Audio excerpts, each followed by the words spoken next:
My name's Ed Snowden. I'm 29 years old. I work for Booz Allen Hamilton as an infrastructure analyst for NSA in Hawaii.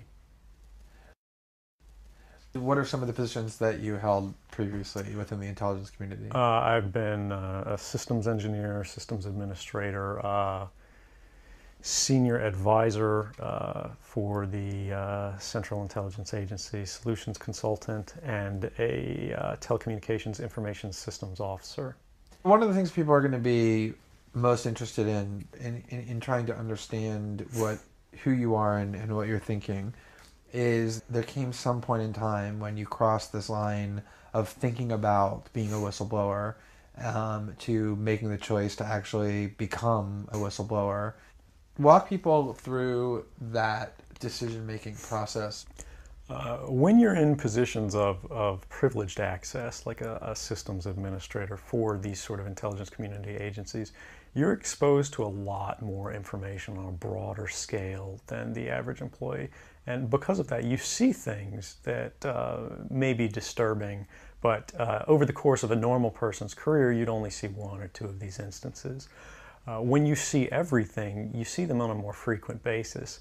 And you recognize that some of these things are actually abuses. And when you talk to people about them, in a place like this where this is the normal state of business, people tend not to take them very seriously and move on from them. But over time, that awareness of wrongdoing sort of builds up, and you feel compelled to talk about it. And the more you talk about it, the more you're ignored, the more you're told it's not a problem, until eventually you realize that these things need to be determined by the public, not by somebody who was simply hired by the government. Talk a little bit about how the American surveillance state actually functions. Does it target the actions of Americans? NSA and the intelligence community in general is focused on getting intelligence wherever it can, by any means possible, that it believes on the grounds of sort of a self-certification that they serve the national interest. Originally, we saw that focus very narrowly tailored as foreign intelligence gathered overseas. Now, increasingly, we see that it's happening domestically. And to do that, the NSA specifically targets the communications of everyone. It ingests them by default.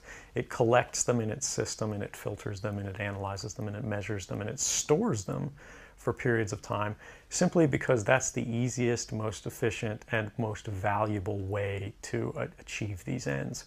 So while they may be intending to target someone associated with a foreign government or someone that they suspect of terrorism, they're collecting your communications to do so. Any analyst at any time can target anyone, any selector, anywhere.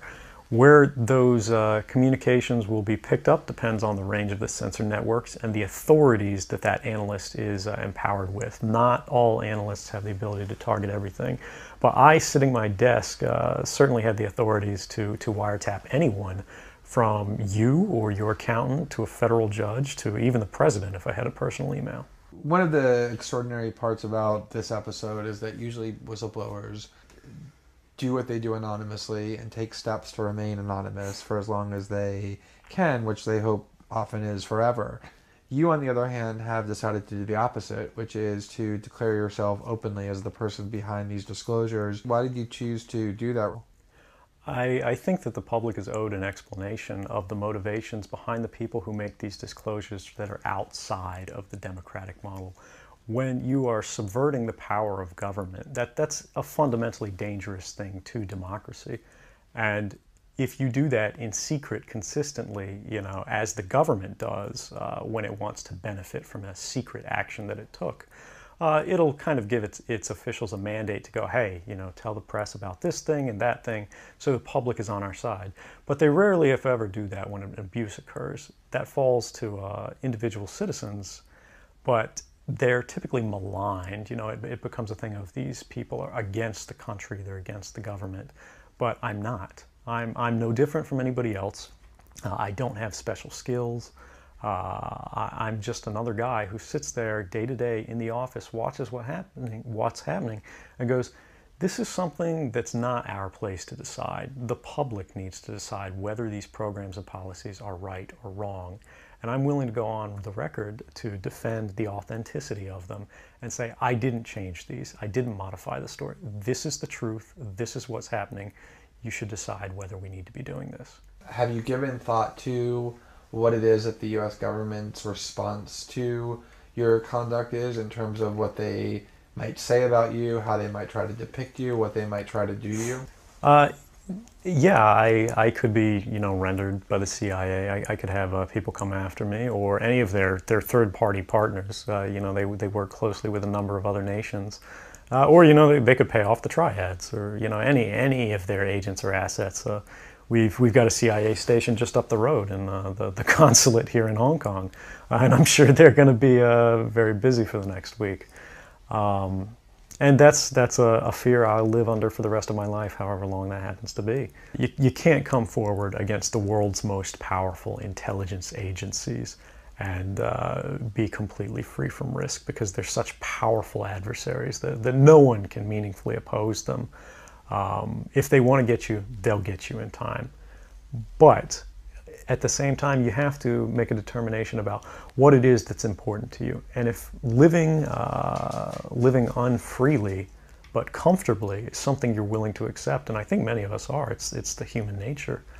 You can get up every day, you can go to work, you can collect your large paycheck for relatively little work against the public interest, and go to sleep at night after watching your shows. But if you realize that that's the world that you helped create, and it's going to get worse with the next generation and the next generation who extend the capabilities of this sort of architecture of oppression, you realize that you might be willing to accept any risk. And it doesn't matter what the outcome is, so long as the public gets to make their own decisions about how that's applied.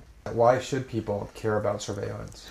Because even if you're not doing anything wrong, you're being watched and recorded. And the storage capability of these systems increases every year consistently by orders of magnitude, to where it's getting to the point you don't have to have done anything wrong. You simply have to eventually fall under suspicion from somebody, even by a wrong call. And then they can use the system to go back in time and scrutinize every decision you've ever made, every friend you've ever discussed something with, and attack you on that basis to sort of derive suspicion from an innocent life and paint anyone in the context of a wrongdoer. We are currently sitting in a room in Hong Kong, which is where we are because you've traveled here.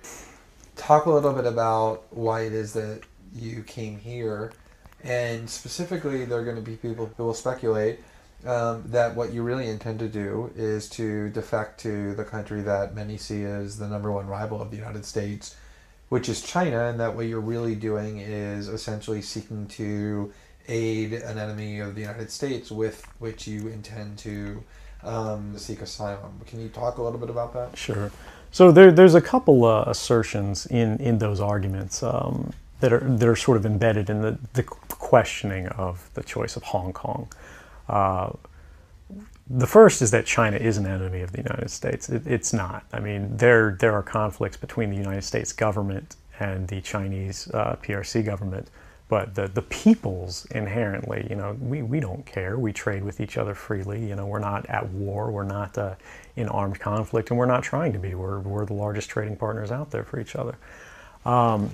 Additionally, Hong Kong has a strong tradition of free speech. People think, oh, China, great firewall.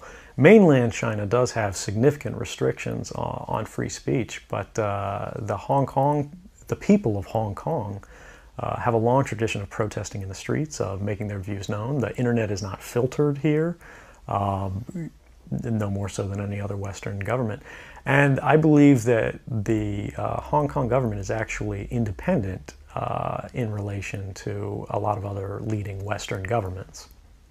If your motive had been to harm the United States and help its enemies, or if your motive had been personal material gain, were there things that you could have done with these documents to advance those goals that you didn't end up doing?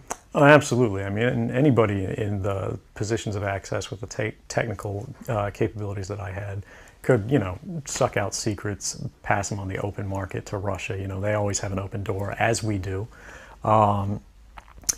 I had access to, the full rosters of everyone working at the NSA, the entire intelligence community, and undercover assets all around the world, the locations of every station we have, what their missions are, and so forth.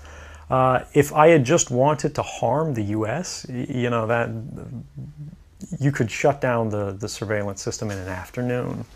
But that's not my intention, and I think for anyone making that argument, they need to think, if they were in my position, and you live a privileged life, you're living in Hawaii, in paradise, and making a ton of money, what would it take to make you leave everything behind? The greatest fear that I have regarding the outcome for America of these disclosures is that nothing will change.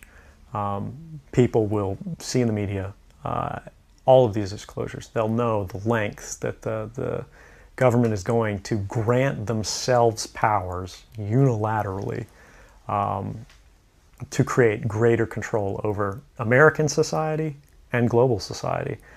But they won't be willing to take the risks necessarily to stand up and fight to change things, to force their representatives to actually take a stand in their interests. And the months ahead, the years ahead, it's only going to get worse until eventually there will be a time where policies will change, because the only thing that restricts the activities of the surveillance state are policy. Even our agreements with other sovereign governments, we consider that to be a stipulation of policy rather than a stipulation of law. And because of that, a new leader will be elected. They'll flip the switch, say that because of the crisis, because of the dangers that we face in the world, some new and unpredicted threat, we need more authority, we need more power, and there will be nothing the people can do at that point to oppose it, and it'll be turnkey tyranny.